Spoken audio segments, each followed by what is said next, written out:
I know you My got full question is, conspiracy theory. don't choose a strategy in your 0 to 1 that will come and bite you in the ass. Zohran Mamdani in his victory speech actually quoted Cuomo's father. What does a young, ambitious professional learn from Mamdani? The only thing on his resume is an internship for his mom. And I think that is where Mamdani really rocked it, and that's something that founders can learn. I think that's exactly why Mamdani is a scary person for Trump and the Republicans, because they don't understand this. So what can you learn from the Mamdani campaign?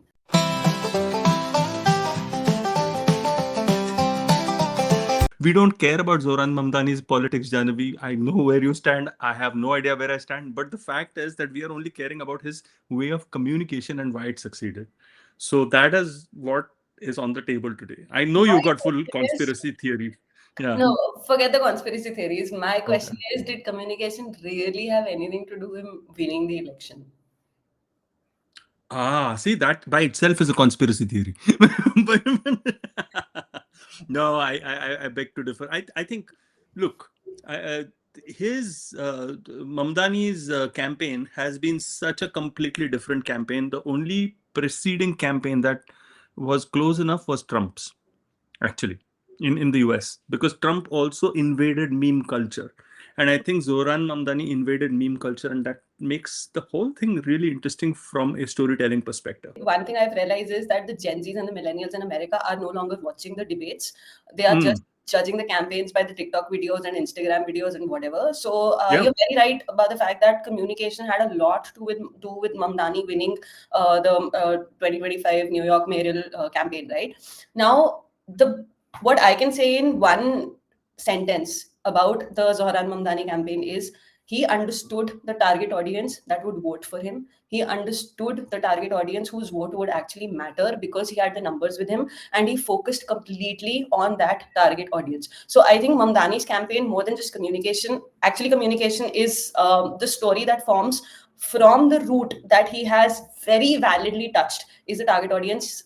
Whoever was running the Mamdani campaign, Mamdani, obviously, anyone who's the face of any campaign is a tout of the campaign. But the chief of staff or the strategist behind the Mamdani campaign has zeroed in on the demographic very, very well. So kudos to that.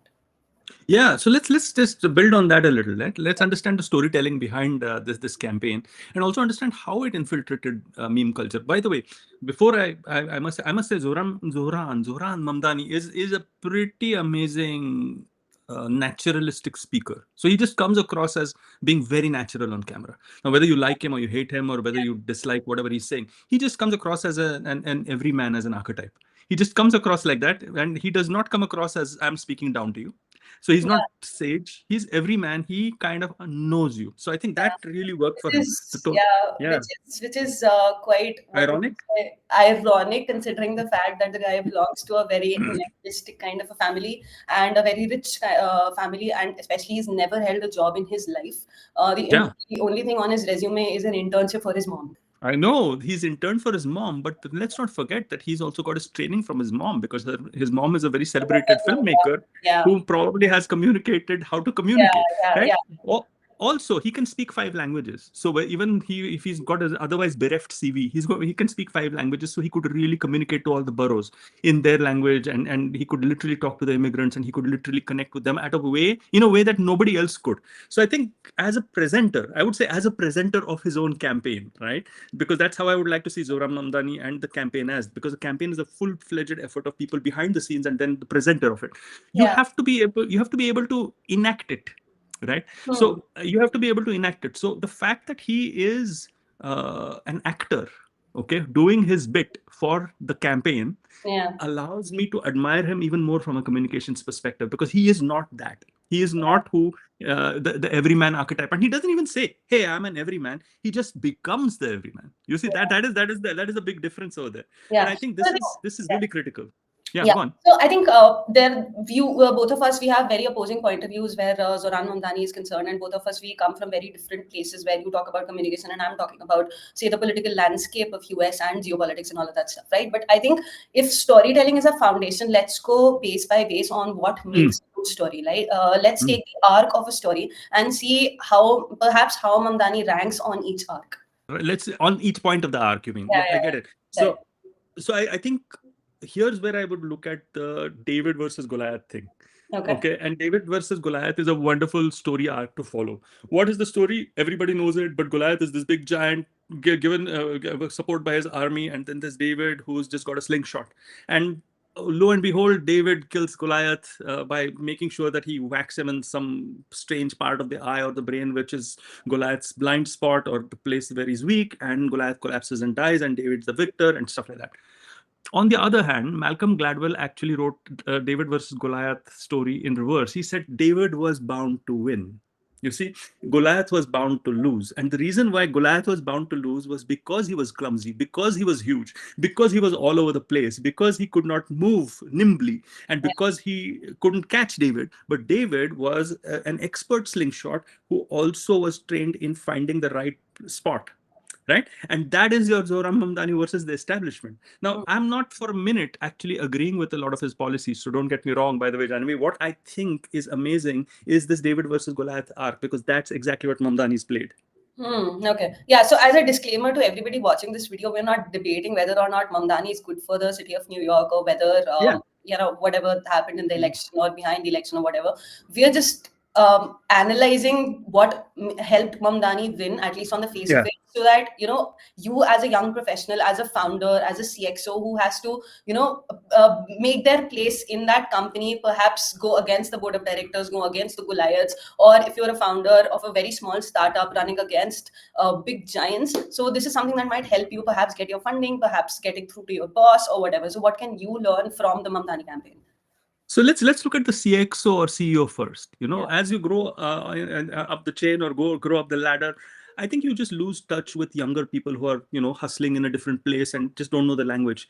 I've come to realize that because of being a teacher, I've taught millennials, and then I've taught Gen Zers, and now probably will teach the next generation.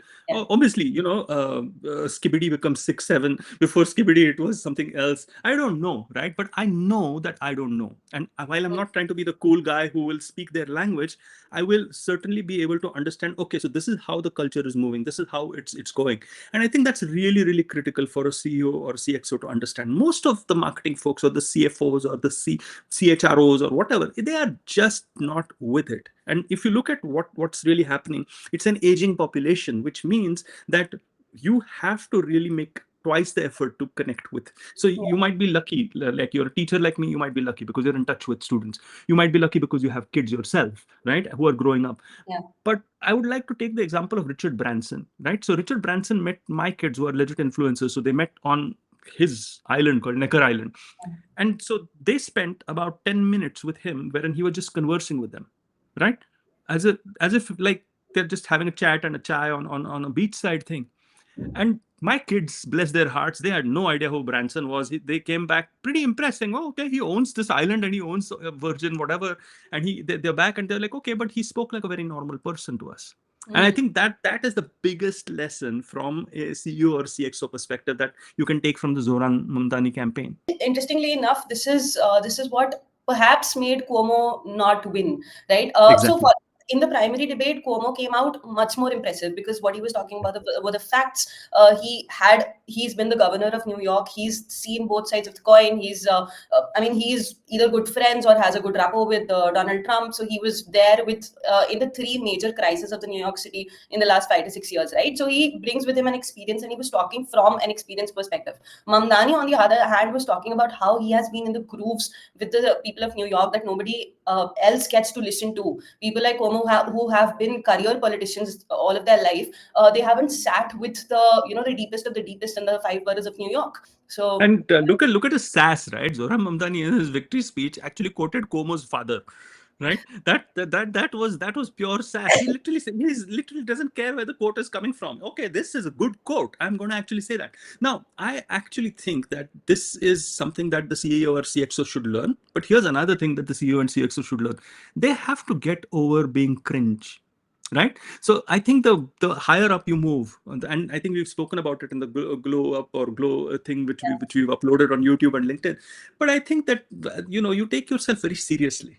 right? As you grow in the hierarchy, you take your work seriously, but you can't literally take yourself so seriously. Otherwise, you will never experiment. Otherwise, you will never fail. Otherwise, you will never communicate. And so, therefore, the more you stop communicating, the more afraid you are to communicate. And Zohram was not Zohran. I keep saying the name wrong. Zohran. Okay, Zohran did not mind making a fool of himself. And I think that's the second archetype, the jester. You see, everyman and jester as two archetypes come into play, and they really appeal to the young people.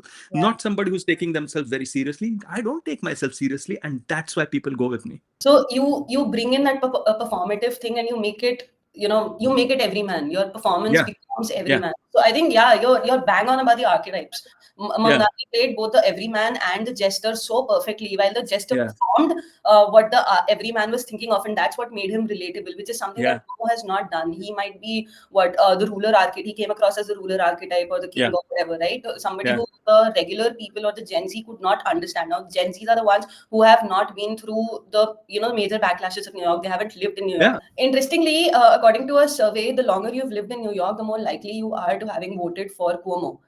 Which is and the Gen Zs and people across the world, basically Mamdani's target audience, the Hispanics, the Southeast Asians, the Gen Zers and the millennials who have not been a part of New York since decades. I mean, they have not seen what New York has been through. So it is very easy to, get them into your trap as a jester, to speak to them as a jester, as an everyman, because there are very surface level problems. The rent is increasing. I have too much to pay for the bus passes, etc. All the socialist stuff that Mamdani has brought in his campaign mandate. It is much easier to bring in the Gen Zs and the people who have not lived in New York since decades into those mandate points. Yeah, and that's the really weird thing. So basically, Cuomo or some people like Cuomo, we're talking to a New York that doesn't exist. Because they're talking to a demographic which is being shifted out. All the rich people in New York have shifted out and gone to Florida, right? So New York is a melting pot of immigrants coming in and making, so that's what it is. So Cuomo clearly had a problem not understanding the target audience, which you said at the very beginning. Here's another question I have for you, Jahnavi. So as a young founder, what is the lesson? I know that you dislike the man, but what is the lesson that you get from Mr. Mamdani? Okay, so again, I'll bring in the point of the primary where Cuomo was addressing all the governorial stuff, the government issues and the procedures and stuff. As a founder, what you are telling the people is, I'm here to break all of these procedures, all of these processes. Now, Mamdani, if you see the entire primary debate, I don't think there was even one question that he answered in a way that he gave a solution to anything, to be very honest, right? His campaign videos, his TikTok videos were much more impressive than Mamdani in the primary debate. But what he brought in was that I might not have a political career, or I might not have been a career politician all of my life, but that is what sets me apart, because I have been with you, I understand your problems, and this is where founder comes in the picture. Now the L'Oreals of the world, or the Britannicas of the world, or the Unilevers of the world, they have been in the market since the last 100 years, right? They don't understand, they might say it's protein, but they don't understand what Gen Zs and the millennials are talking about when they say that I want real protein, I don't want to eat sugar, I want a healthier lifestyle. These companies will not understand that. But if you are a founder, say you are if you're starting some company like the Whole Truth, you understand that what I mean when I say I want to eat healthy is I want to know the nuts that you're putting in my chocolate, are they actually nuts or they're just synthetic material? And that, as a founder, it gives you much more leverage to speak my language so that you can sell it to me. So here's the interesting thing. Here's another archetype that Mamdani is used for, which is very well that the founder can use, and it's the outsider. It's the outsider, right? Yes. So the archetype of the outsider, really well used again by Mamdani. And this is where a founder who's literally having a very disruptive product or service, wherein he's challenging it and it's a concept sale, has to literally say. So he has to be very proud of the fact that he's immigrant. I mean, I saw Mamdani's thing about people criticizing him, and he's saying, yes, people are, you have to listen to people who love you but who hate you. And so here are people who hate me. And then there was a lot of memes. And what happened was that they're saying, go back to Uganda. And he says, yes, I am going to Uganda for a little while because I'm going for a wedding, but unfortunately for my critics, I'm going to be back. So this is the whole thing of embracing your outsider nature and just bringing it forth. because that leaves everybody else defenseless. Now, this is something I've found for founders, right? If you're selling something truly disruptive, if you're selling something which is not in the normal course of events, then basically you're asking somebody to break a system, break a process, break something, right? In order for them to accommodate the value that you're bringing. So you can be very defensive about that value. You can say, oh, we fit in like this and we belong like this and you don't need to do much. But sometimes in a concept sale, you have to be challenging. You have to say, look, this is great, but if you really want this, you need to do this.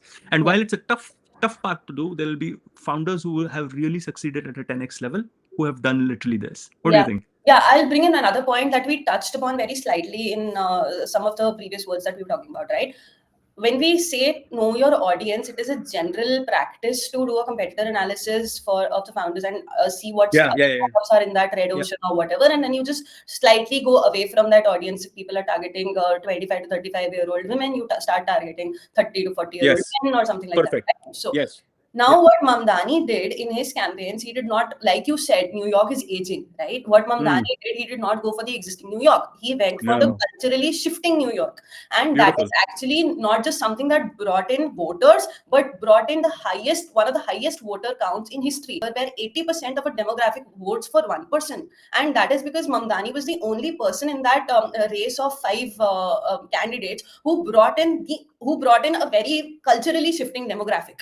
Lovely. In fact, without hesitating to trigger you, I'm going to say that he reminds me of a very young Arvind Kejriwal. Okay, because isn't it? He was that. He was exactly like that. Now, again, I'm not commenting on either person's politics. That's outside the purview of whatever. I think there is the same politics also. There is something, and that is why, see, the way in which Arvind Kejriwal was really scary for Narendra Modi and the BJP because of the energy that he had, right? At that point in time, I think that's exactly why Mamdani is a scary person for Trump and the Republicans, because they don't understand this, right? They don't get it. But I believe that it's the small state of New York, and again, the parallels are there with Delhi. So there is a lot to learn here from politicians like this. And for founders, I think the real critical thing, and maybe we can move to the third target group after this. The real critical thing is the audience shifting thing is so good, but in addition to that, I think the timing is really critical for founders to know what to say, when to say. I think that's absolutely critical. You can't give generic blasé messages which are good, but they don't make sense because they're not present. They're not in the moment. And I think that is where Mamdani really rocked it. And that's something that founders can learn. They can't give blasé, oh, we are the best sort of messages. You can't do that. Right? I'm really glad you brought in the Arvind Kejriwal example, because that gives a real good flow to how we're moving from the second audience to the third audience. Now, this is where I'll say the looking at the culturally shifting Gen Zs and the Afro-American community and the Southeast Asian community. One, Mamdani, the New York election this time. Now, this is where I'll bring in how does a founder scale? Right now in India, if you look at the parallel, why did Arvind Kejriwal having a similar kind of a rapport won only in Delhi, and he has not been able to win in any other state, any other major state in India, like any major state like Uttar Pradesh or Gujarat or any other? It's not because they're BJP dominant, but one of the biggest mandates that Arvind Kejriwal or even Mamata Banerjee or SP they have been going with is freebies to all. Right now, any of the major states in India, say Gujarat and Maharashtra and all these states, they are very, very capitalism focused. They are run by industrialists. India is in a place where the economy is growing, is booming because of the startup owners, people who want to make money left, right, and center, and who are doing that by growing industrial and business concerns. All of these territorial parties or the state parties are for the poor people or for the freebies, etc. BJP is the only party in India that is working towards the industrialists and increasing the economy by making life simpler for the startup founders. The same thing is happening in New York. Mamdani is outspokenly against the capitalists, right? He is... in his heart, it might be a very good mandate. I will give free bus passes. I will block the rents and all of that stuff. But this is a question that was asked to him during the primary debate. How will you do that? And he was not able to answer it, because you see, there are certain budgets. What you are paying for the infrastructure, you cannot take the money out of that from what goes to the industrialist or for what goes to increasing the development ministry and all of that stuff, right? These budgets cannot be cross allocated. Now, Mamdani has won the New York elections, but I don't think that Mamdani will either get re-elected in New York or go beyond New York, because he has very happily successfully alienated all the capitalist communities, and America is a known capitalist country. Having said that, I think that this is a David strategy. This is not a Goliath strategy. So David's strategy is always there for a startup founder to move from 0 to 1. So from 1 to 10, this is not the strategy to use. Exactly my point. So this is where I was coming to the third cohort. While you're taking care of your cultural shift, you also have to understand that once you've reached that 1x growth, once you're going from that growth from 1 to 10x, don't choose a strategy in your 0 to 1 that will come and bite you in the ass when you're trying to scale. Absolutely, which is why your story needs to evolve along with you, your brand, your company, and which is why it's not a one-time thing. Because I think that's a lot of big brands have been stuck with that one-time thing. Like Nike's been stuck with it, just do it, which was such a problem for it in the recent years because it just doesn't ring true. So it is always true. So that's a great lesson. But now let's come back to the third audience. We've spoken about 1, 2. What does a young, ambitious professional learn from Mamdani? I think one immediate thought I had was, I don't think any young professional thinks, okay, let's assume that you're working in a job, right? What is your marketing communications campaign for the year so that you stand for the best, potential for being promoted or being given really good projects or being given? Nobody thinks like that. You don't think in terms of, so you're kind of playing the politics game without really knowing it. You're being reactive. You have no idea what you're doing.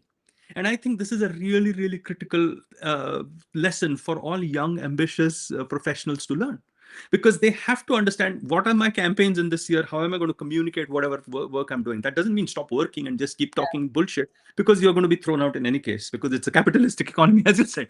So I think that's one lesson. What else do you think comes to your mind? I think as a young professional, you have to understand the archetype that your bosses or your managers or the people handing out the projects might be very willing to, might resonate with, or might be willing to become mentors for, right? Now, the way Mamdani chose his 2-3 archetypes and he stuck to them, and all of his campaigns have revolved around them. You as a young professional, obviously you can't go out and make a TikTok video about your manager, right? Or you can't be the jester kind of a person. You have to choose what brand archetype will actually work in this kind of a company. For example, if you're in a big company that wants a very professional imagery, perhaps you are perhaps you're an everyman, perhaps you're a sage, perhaps you're a ruler, right? But at the same time, if you're working for, say, a gaming startup, you can't be that serious professional Sadhguru kind of a person, right? You have to be the person that just listens to funk music all day and probably talks to his founder about Mia Khalifa or whatever, right? So as a young professional, which company you are in and what kind of archetype your manager responds well to, your campaign, your year's communication campaign, or rather I would say your year's networking campaign has to fall in line with that kind of archetype. Beautifully put. Here's my second one. If you notice Zohran Mamdani's I think you should just stick to the second name. Zohran Mamdani. Okay, so you remember what Mamdani's, that whole photo of his with all his colleagues who are going to be all women, flanking him. I think that's a very powerful meme culture thing again. Now, I'm not saying it's a good thing or a bad thing. I thought it was a little too show-offy, and it made him in the center of attention, which just looks terrible. But it did connect, okay, because it connected. Well, oh, this is an all-woman thing. There is no, and all of that, right? Now, here's the weird thing. I think what we have to learn, if we are young professionals, just trying to, is that your vibe actually is determined by the tribe that you keep. So most of us, when we are just starting our careers and stuff like that, what we tend to do is we tend to get jealous, envious, or tend to stay away from other high performers. We tend to stay away from people who are competing. And actually what needs to happen is that you need to attract the right kind of people. Your boss should look at you and like, this guy is always hanging out with those losers, right? And that cannot happen. So that's my second lesson for the young professional. Yeah, I have one perhaps last from my side.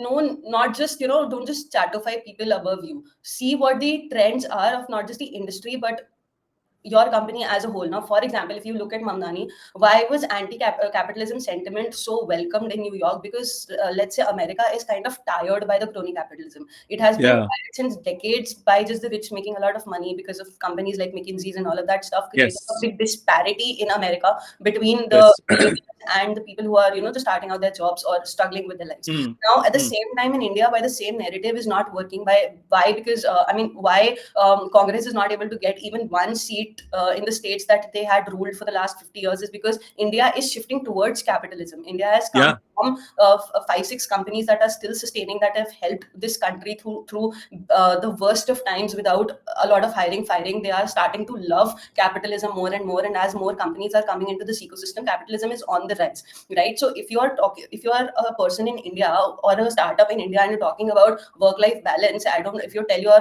founder that, hey, I just want to work 5 hours and chill for the rest of my life, it's not going to fly, because everybody in India is working, is hustling 18-20 hours a day, and that's normal today. That's pretty much normal. But if you're the same person in New York who's saying that I want to work my ass off for 20 hours a day, people will call you an idiot, right? Or if you're working in a big company, if your boss is somebody who would like to go home at 6 o'clock to kiss his wife goodnight, would not appreciate it if you tell him that, I want to work 20 hours, I want you to be there with me 20 hours in the office, right?